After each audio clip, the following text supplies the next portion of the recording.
Alors, je fais mon plan cartésien. 5, 1, 2, 3, 4, 5, un petit peu plus. Comme ça. Alors ça ici, ça devrait suffire pour représenter ma situation. Alors on a l'axe des Y. Y représente le nombre de tables. X, le nombre de chaises. Ici, des graduations de 1 va suffire. Je ne ferai pas toutes les graduations, je vais simplement mettre un 1 pour m'en rappeler. Et là, on peut tracer chacune de nos inéquations. Alors, je commence avec la première. L'ordonnée à l'origine, c'est 14. Donc, 14. 1, 2, 3, 4, 5. Ça, c'est 5. 6, 7, 8, 9, 10. 11, 12, 13, 14. Alors, on a un point ici. Et là, pour un deuxième point, on pourrait se trouver un point en se faisant une table de valeurs. Mais moi, ici, je vais y aller avec les paramètres. Donc, delta Y sur delta X nous indique que quand les X augmentent de 5, les Y descendent de 4. Alors, quand les X augmentent de 5, les Y descendent de 4. Quand les X augmentent de 5, les Y descendent de 4. Puis, je peux m'en faire autant que je veux des points comme ça, ainsi de suite. Ici, ça dit Y est plus petit ou égal, donc je fais une ligne pleine. Alors, je fais ma ligne pleine.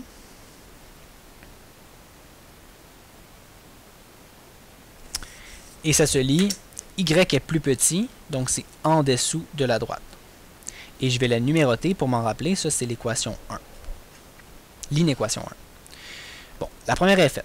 La deuxième, c'est Y est plus grand ou égal à 5. Alors ça, c'est une droite horizontale, ça dit les valeurs de Y sont plus grandes que 5. Donc ici, c'est un petit peu plus simple. Ça va être une droite horizontale qui passe à Y égale 5. Et ça va être au-dessus parce que Y est justement plus grand. Et je la numérote, ça c'est l'équation 2. Je continue, je suis rendu à l'équation 3. Son ordonnée à l'origine c'est 7. Je mets un point à 7. Le taux de variation nous dit quand les X augmentent de 5, les Y augmentent de 3. Quand j'arrive à ce point-là exactement, quand les X augmentent de 5, les Y augmentent de 3, et ainsi de suite. Alors, je trace ma droite. Elle aussi c'est une ligne pleine parce que c'est plus petit ou égal. Sauf qu'ici, justement, c'est Y qui est plus petit ou égal, alors ça va être en dessous de la droite, et ça, c'est l'équation 3. Il me reste finalement l'équation 2 pour terminer.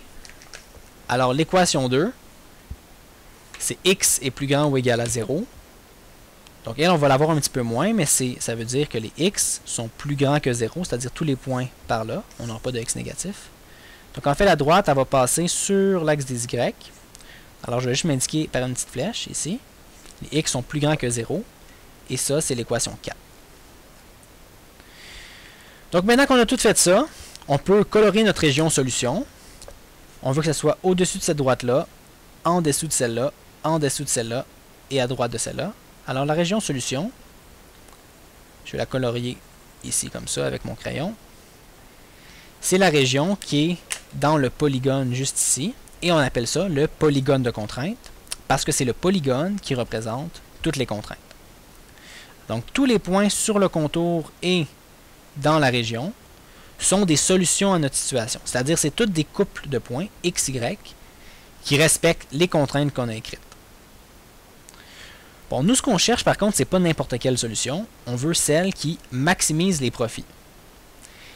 Et comme vous l'avez sûrement appris, pour maximiser ou minimiser une situation, ça va toujours être un des sommets du polygone de contrainte. Donc, on va prendre les sommets, on va les identifier pour pouvoir les nommer. Donc, je vais appeler celui-là A, B, C et D. Donc, pour répondre à la question, ce qu'on va faire, c'est qu'on va trouver les coordonnées de chacun des sommets et on va calculer le profit associé, justement, à chacun des sommets. Alors, je vais commencer. Le sommet A, on peut le lire directement dans le graphique. Le point A, c'est le point 0,5. Donc, le point 0,5, on l'a. Le sommet B, de la même façon, on peut le lire dans le graphique. C'est le point 0,7. Le point C, aussi, on peut le lire dans le graphique parce que quand on les avait tracés avec les paramètres, on voyait que ça arrivait les deux au point C. Et le point C, c'est le point 5, 10. Finalement, il reste le point D. Le point D, si on regarde dans le graphique, il n'arrive pas exactement à un endroit précis. Donc, on va devoir le calculer. Donc, pour calculer le point D, ce qu'on va faire, bien, ce qu'on remarque, c'est que le point D, c'est l'intersection de la droite 1 et de la droite 2. Donc la droite 1, c'était l'équation ici, y égale moins 4 cinquièmes x plus 14. Tandis que la droite 2, c'était la droite d'équation y égale 5. Donc on a un système d'équations. En passant, j'ai remplacé les symboles d'inéquation par des égales parce qu'on s'intéresse seulement à la droite et non aux régions qu'ils représentent. Alors on a un système d'équations, on cherche le point d'intersection. On sait déjà que le y va être égal à 5. Alors tout ce qu'on a besoin de faire, c'est une comparaison ou substitution, la méthode de votre choix. Alors je remplace y par 5 dans cette équation-là. Alors j'ai 5 égale moins 4 cinquièmes x plus 14.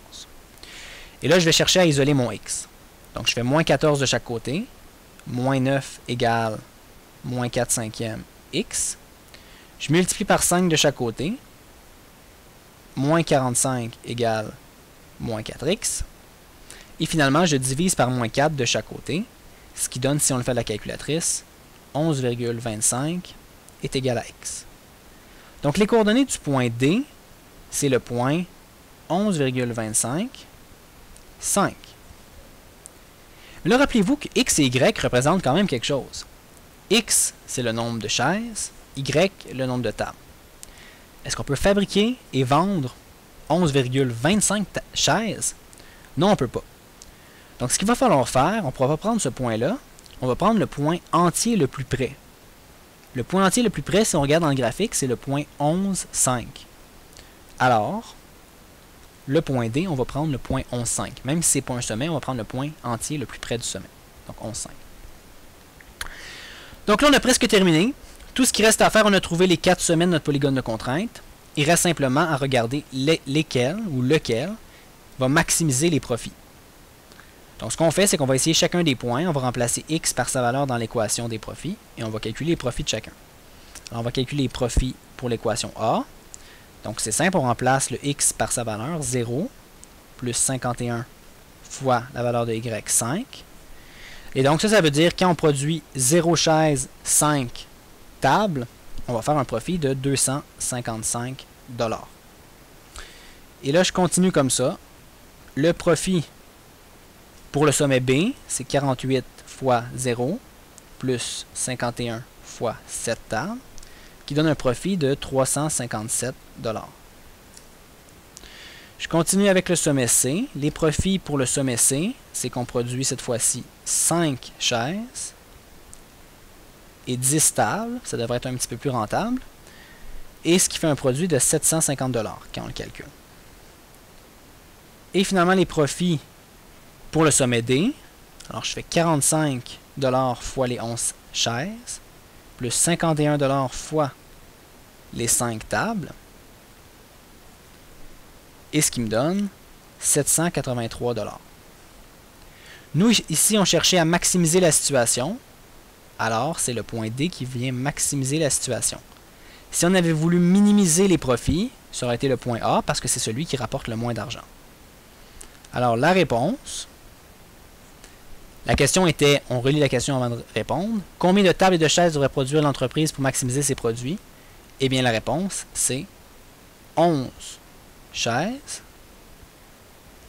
et 5 tables. Et voilà, ça répond à la question. Et on vient d'optimiser notre situation.